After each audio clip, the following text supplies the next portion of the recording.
Hey, what's up guys? This is Sohan and you are watching your Technical Spark channel.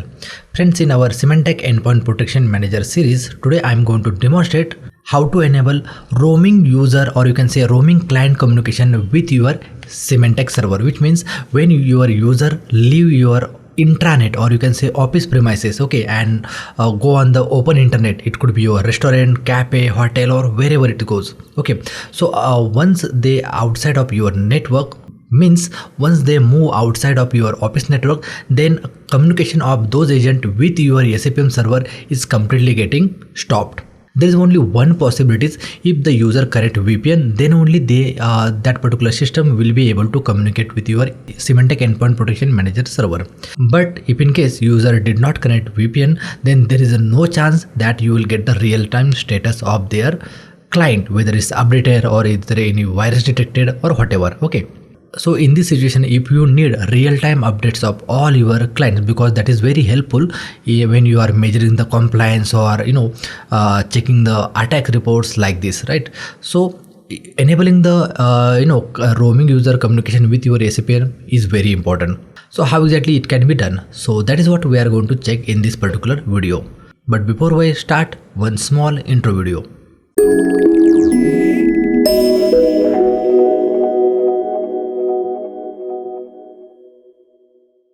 Hey, welcome back guys. Now guys, before I start, okay, or demonstrate, if you guys remember when we have earlier explained this article, okay, so let me show you where exactly currently we are on. So here this particular SEPM server we have already configured, because this is our primary server, okay, along with the SQL database, and some of the systems are able to communicate with this SEPM. Similarly, we have also configured one replication side, that is our SEPM X server. Okay, so these two things we have already achieved in this particular series. Now guys, in this particular architecture, what exactly changes we are going to do here, let me explain you that. Okay, so for this particular enabling the roaming user communication, what we are going to consider here, that will be considering this particular zone, okay, as a DMG. So let me just type it here as a DMG zone, DMG. Okay, so this will be our DMG zone. Now what exactly going to happen here? So since we have considered this as a DMG zone, so I'll be creating one public IP. Okay, it could be your public IP address, public FQDN, anything is fine guys. Okay, so this particular server has the host name called SEPM X. Okay, so let me just put it here, SEPM X .technicalspark.com. Okay, so let me just reduce this size, so that will all be able, it can get fit into our this particular image. Okay, similarly this particular server, what is the host name of that, this SEPM server? So this particular server has the host name called SEPM.technicalspark.com. okay, so let me just minimize. Okay, it's normal one font, perfect.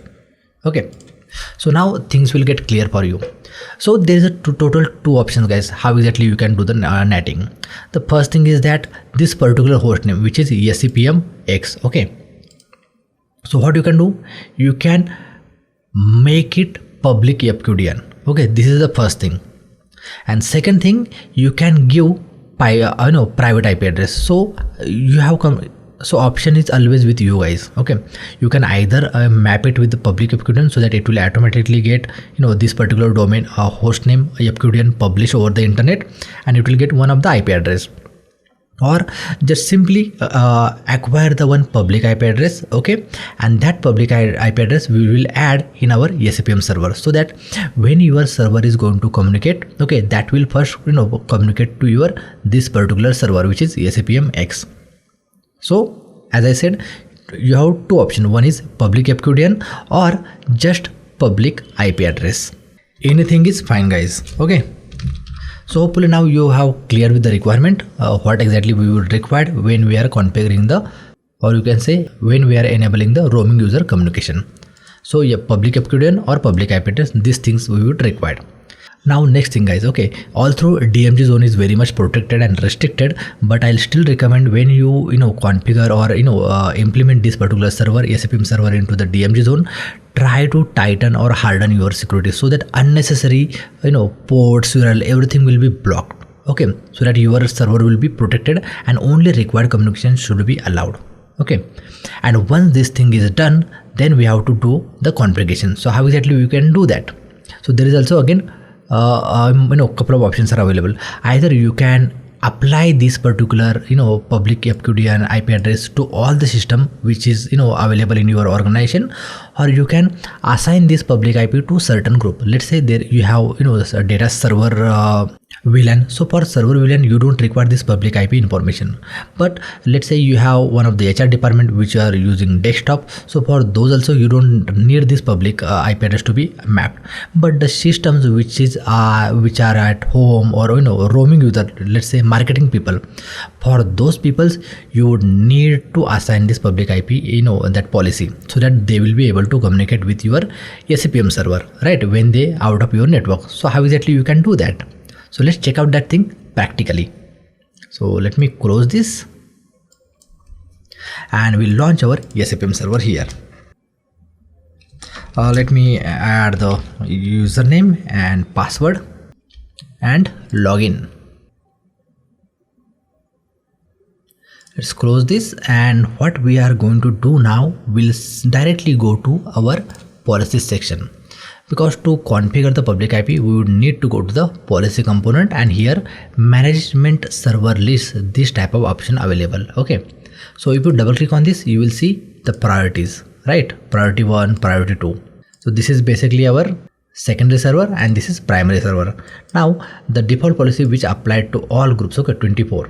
So if I double click on that, then here you will see our SEPM server is in top priority, and in second priority we have this one. So what exactly I'm going to do here, let me tell you. So since this is into a DMG zone server, right? So we will not be able to make changes into any of these settings, okay? Because this is our default management server list. So I'm going to simply copy this and we'll paste it here. Okay, so I'll just rename this as a, let's say click on edit and rename this as a roaming. Okay, so you can give any name guys, okay, it doesn't matter. Now the first priority is SEPM, second SEPMX, and second priority is SEPM, which means the first priority is always with your secondary server which is in DMG zone.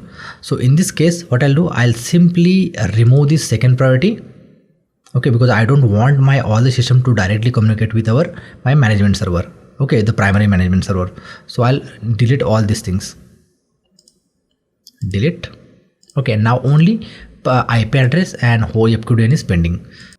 Now here what I'll do, if you have public IP address, okay, then you can enter that public IP address. Let's say I'm entering public IP address as a let's say 105.210.56. Okay, I'm just enter here one random IP address, okay, and make sure that you are using HTTPS port, okay, because this is more secure. Let's enter that, and here if you already made this as a FQDN as a public FQDN, then we don't have to worry about this. Okay, so this will stay as a intact as it is. But if in case if this is not you haven't configured this as a public FQDN, okay, and publish over the internet, then and you just have simple one public IP address through which you want all your system to be communicate with your SEPM, then in this situation you will have to change the priority. Okay, so I'll just select priority 2 and click on move up, so that priority will be changed. So very first system will try to communicate to this public IP address, and if it's fail, then it will go to second.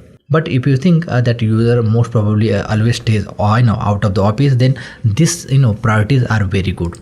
But if you majority of the users are always in office, and some very little time the user will goes to home or public network, then in this situation you can move this down.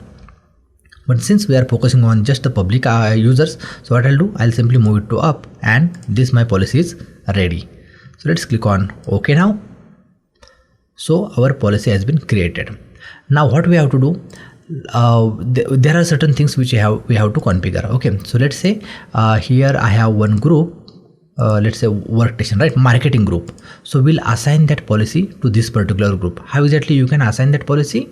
For that, you will have to go to the policies, right click and click on assign. Select the appropriate group, like let me go to the workstation and then marketing. Here also you can assign this policy, or what you can do, you can simply go to that client group.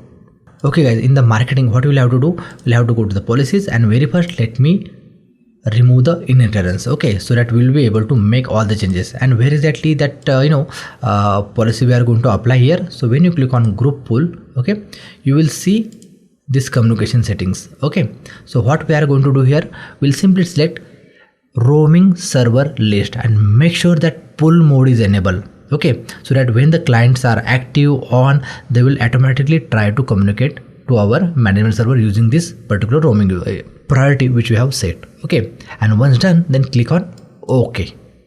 That's it guys, this is what you will have to do. And guys, once you change the policy, okay, what will happen, the system which are present in the marketing group, as soon as they will communicate to your SEPM server, they will receive this information, which means new public IP address. And once they go out of your network, they will communicate to your network. Okay, additionally, if you want, you can let's say one of the user is never comes to office and he never connect a VPN. So in this situation, you can simply click on export communication settings.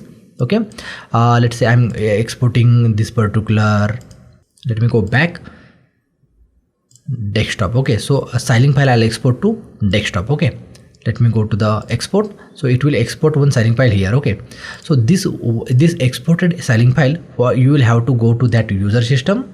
Okay, open the SEPM console and then go to the troubleshooting, and here basically you will have to import that styling file. Okay, let me go to the desktop, select that file and open. Okay, so once you import that styling file, then that system will automatically start reporting to your Symantec server. Okay, but just one sec guys. Okay, because very importantly, once we assign the public IP address, right? So whatever the public IP address we have given in the roaming server list policy, this one, so we have to configure the NAT, so that when system will let's say client will try to communicate on this particular public IP, okay, 105.210.56.54, so it will come, the traffic will come on the port number 443. So you will have to configure one NAT rule, so that when the traffic will receive on the firewall, okay,